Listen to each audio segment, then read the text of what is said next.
Hello everyone, this is Michael Pratt with the Daily Modern Grind. It's another Carside video, running a little bit late. Actually got almost completely done with this recording just a second ago, and my phone ran out of memory, so I had to start over. So that's always fun. But yeah, I just wanted to apologize to everybody. I'm a couple days behind in my vlog. End up having, a real long week. Put in about 90 hours between both jobs.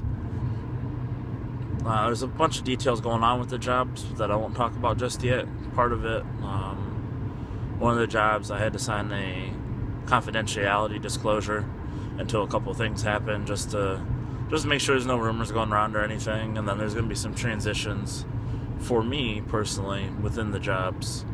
But as soon as I can talk publicly about it, I will. But Friday night, I ended up going to an Eddie Money concert. That was really fun. My fiance and I were by far the youngest ones in the building, which, was kind of funny. But ended up having a really good time. Got to meet Eddie Money and his band.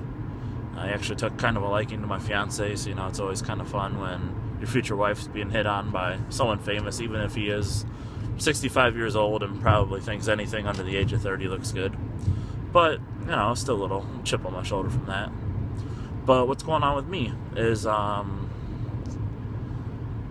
been really cracking down and trying to become organized with my thought process and with my ideas. And I kind of wanted to talk about the dangers of an idea, because I'm an idea guy. So I love coming up with new ideas, expanding upon other people's ideas, and that's extremely dangerous. I'm going to tell you why. For starters, I know for me, in my experience, and other idea people that I have observed that kind of think the same way I do, just like coming up with new concepts, we end up having a tendency to paralyze ourselves with our ideas, and nothing ever gets done. I know for me personally, I said that once, that I'll just come up with idea after idea after idea after idea. I can even go back all the way to high school, where I'll have a project that I'm working on, to do in 2 weeks or whatever. I'll come up with this great elaborate idea, come up with all these details, and then I'll start steps 1 and 2 out of 10, and then all of a sudden I have a new idea, and it's the greatest idea ever. So then I'll execute on that one. And I'll get to steps 1, 2, maybe 3 this time, and then I have another great idea, and that I like even better. So then I'll start that one. And the same things today, I'll come up with an idea, I'll think about it, I'll expand upon it, I'll come up with all these in-depth ways to expand the business concept, all my different marketing strategies, who my target audience is. I'll start telling people about it, I'll get all this positive feedback, sometimes negative, but as idea people are normally high energy, are fairly confident, have really high levels of charisma, so most of the time people give us positive feedback just because they see that we're happy people and they want to be part of that. So you get all this positive feedback, you feel great, it's so uplifting, and then you come up with a new idea. So you never get started with any of your ideas because you're too busy creating new ones. I know for me also, a lot of people, they're afraid of success because they don't want to fail. I've actually come to realize, with analyzing myself and kind of mapping out my thoughts and my emotions while coming up with an idea, that I'm personally more afraid of success, because I have this great idea and I tell people about it and they like it, so that kind of builds me up. And then when I meet somebody new, I can tell them about the same idea, and then that builds me up. And then I have these ideas in my back pocket, the ones that I always get positive feedback from, and the ones that people are always like, oh, I never thought of that, that's great. And the trouble is, you never want to execute those ideas, because then they're no longer in your back pocket. What happens if you do become a success and you run out of ways to expand that idea? It's gone. And that's kind of scary. So then you have to come up with something new, which is something you're going to do anyways. But like I said, it just kind of kills that thing in your back pocket that you always use to kind of make yourself feel better. So yeah, that's scary.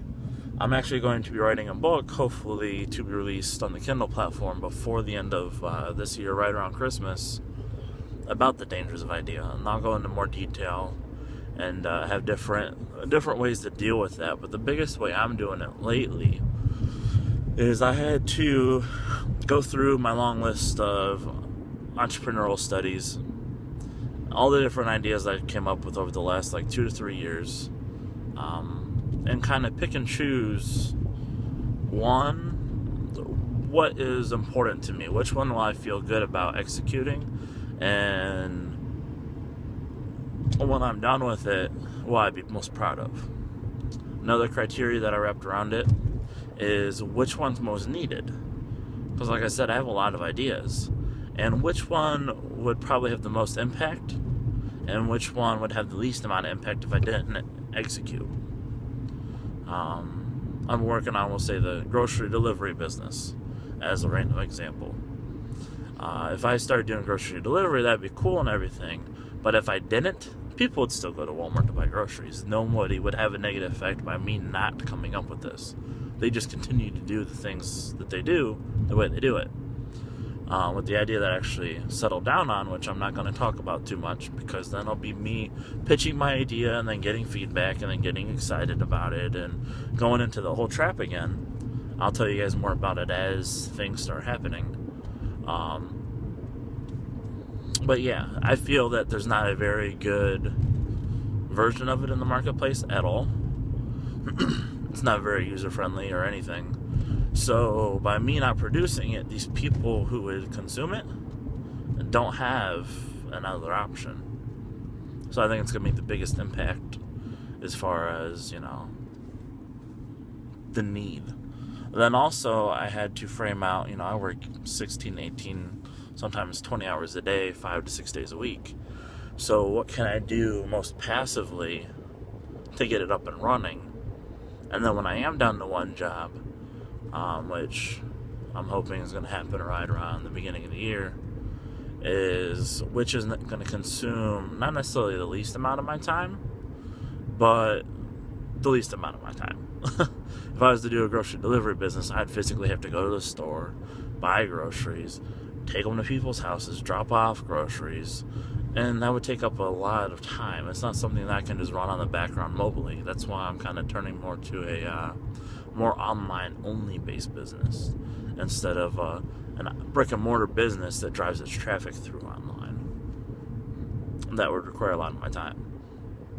So that's that.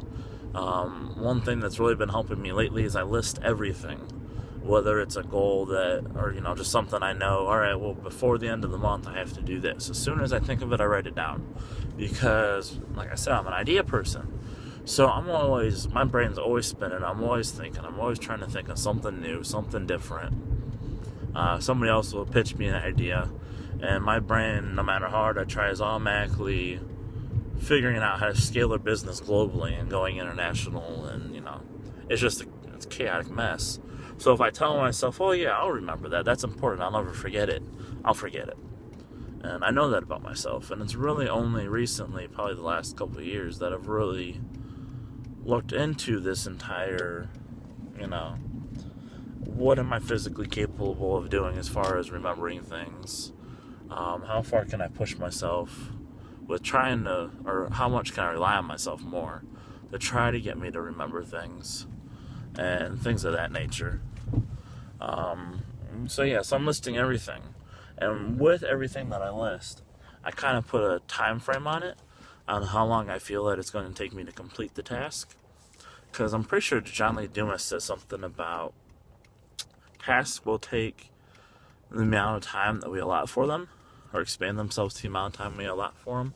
So with today, I gave myself 10 minutes to jump online and do some market research before I reached out to some people who I feel that are experts in the niches. Names I will not disclose at this time, just to kind of keep their inboxes from flooding, because I don't want everybody to hear that, oh, so-and-so is giving all this great advice, and then blah, blah, blah, and then, a whole bunch of people explode.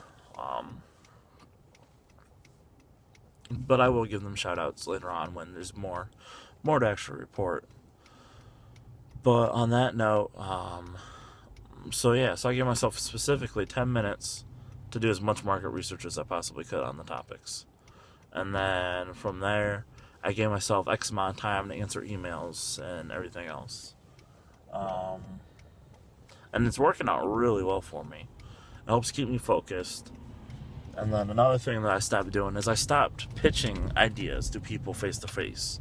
Instead of pitching ideas, I'm pitching actions. So I have a friend, me and him are talking about forming a mastermind group.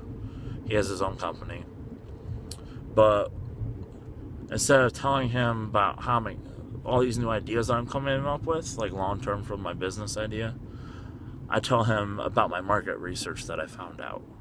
I tell him about the people that I've reached out to. I tell him about the Facebook ad or the Facebook group or whatever it is that I created. I don't tell him about what my plans are for the next 15 years for the company, because it's not even a company yet. So I've noticed that really helps, because it takes away that gratification of the positive feedback of my idea. Because when you get all the positive feedback and you get all the emotional excitement, when you're done, you're tired. You feel complete and validated because your idea got positive feedback. And because all that excitement is emotional, like I said, you feel exhausted. So you have a sense of completeness. Like, yeah, I did something. When really you didn't. All you did was think. And, everything starts with an idea, but without execution, it never becomes more than an idea. And, I'd like to really keep talking, because I am excited about all this right now. I'm following through just a little bit each day, trying to make progress here, but it's time to go to work. It's 10:30 p.m. I start my 18-hour day, because we're on 10s at one job, and I gotta get my security badge and get to work. So I will talk to everybody soon. I'll probably end up doing, if I keep with this excitement, I might end up doing one or two episodes a day instead of one, breaking down different concepts. Plus I owe you guys a couple. So everyone out there, keep grinding. You're not alone. Like I said, it's another 18-hour day, 6 days a week. And if you have an idea, start jotting it down, outline it, and then make sure with your tasks that you are organizing onto list, give them a time frame, and be reasonable. If it's going to take you an hour, don't tell yourself 30 minutes so you rush through it.